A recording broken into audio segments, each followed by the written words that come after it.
right, so the Week 7 bye week is over. We've had enough time to reminisce about the misery of the season for the Minnesota Vikings, and now they are headed to Lambeau Field for a rematch after the Green Bay Packers throttled them in Week 1.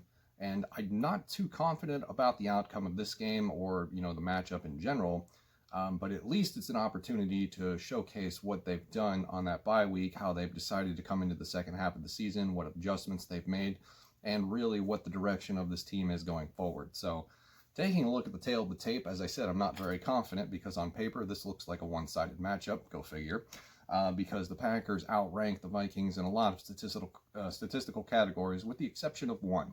So overall win-loss record comparison, 1-5 Minnesota, 5-1 Green Bay. They've had way more success this year. Green Bay ranks 8th in total offense, 13th in passing, 10th in rushing, and 5th in pass protection. The only column that the Vikings get the win in is the rushing. They are ranked 6th in the league for everything else.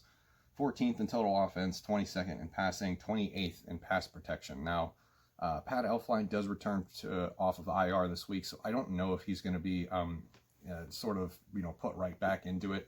I don't know if he's had enough time to get reacclimated, but given the poor play at the guard position by Drew Samia, they might give Ezra Cleveland another shot, or maybe they rush him back in now that his IR time is over. So we all know the story of the Vikings pass protection, and what worries me is the fact that we're going up against a team with a pretty good pass rush off the edge. Total defense for the Packers, 11th in the league, 18th in passing, 12th against the run, and 8th in pass rush efficiency. So that's where that problem comes in, the matchup. Both the Smiths on the outside against Riley Reif and Brian O'Neill. The problem is going to be the interior, where we have Dakota Dozier and then whoever it is that they decide to play at right guard, because it has come to fruition that it doesn't matter who we play at right guard because they just get steamrolled anyway. So that is going to be a big time problem if we're chasing points and Kirk Cousins has to drop back and pass 40 times.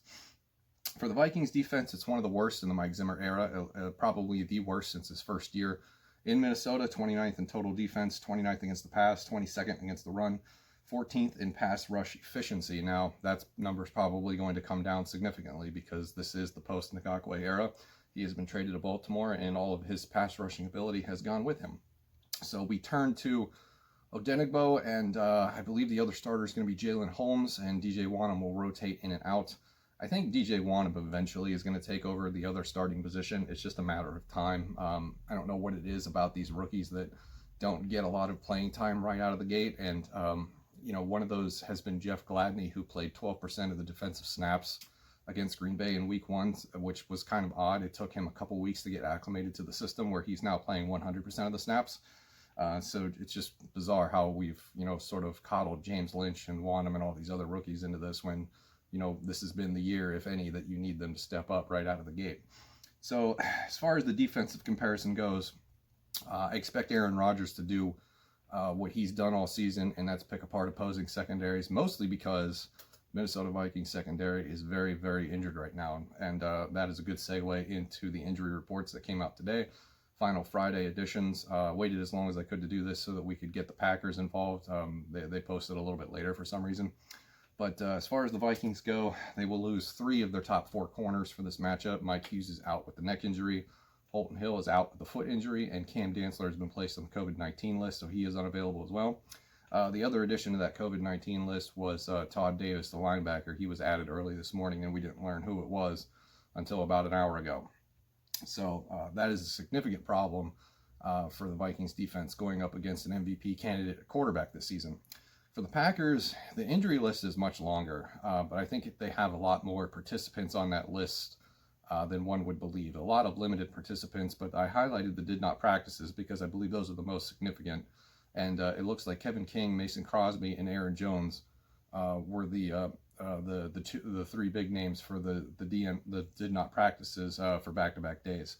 As of this recording, Aaron Jones has been upgraded to out, so he will not be available for Sunday. I don't think that that's a significant advantage for Minnesota, given that Jamal Williams and A.J. Dillon are readily available, and Jamal Williams has looked good in stand-in work, if you will. So still a big problem. Aaron Jones would be more of a problem, but I think Jamal Williams is good enough where he's going to do what is necessary for the Packers offense to move the ball. So what does that mean? Grand scheme of things. Looking at the injury reports, the players that are not available, I expect this to be a situation where the Vikings have to either score points first and early, or they need to make some defensive stands. If they don't make defensive stands, we're going to find ourselves in the situation where we've been in a lot this year, playing from behind. And when we play from behind in an offense that's not built to do that, we run into problems. I will highlight that Dalvin Cook was not on the injury report today initially, but he was then later added about a half hour later as questionable. So he's not totally out of the woods yet. Without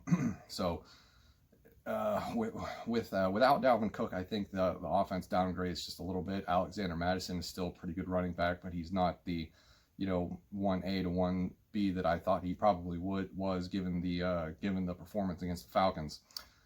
So that puts Minnesota in a tough spot where they're not going to be able to rely on their best running back and find themselves in a situation where they have to dish the ball around. So, but the good news is that in week 1, Adam Thielen handled Jaire Alexander pretty well.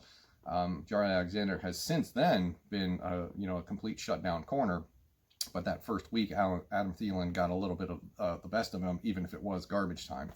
So there is that to note. And then the other note that I will say is it looks bad, on paper, and it looks bad statistically, but this is a divisional game. They're big division rivals, one of the biggest rivals in the NFL. Anything can happen. You can always have a surprise. There is a greater than zero chance that they could figure out a way to create enough chaos to beat the Packers in Lambeau Field for the first time since 2017, which of course was the last victory for Minnesota on the road against the Packers, where they won 16-0 in week 16 of that miraculous 2017 season. Last meeting, of course, was the week 1 thrashing, where we lost 43-34. That final score is not indicative of what happened during that entire game, where we got blown out very early in our home stadium.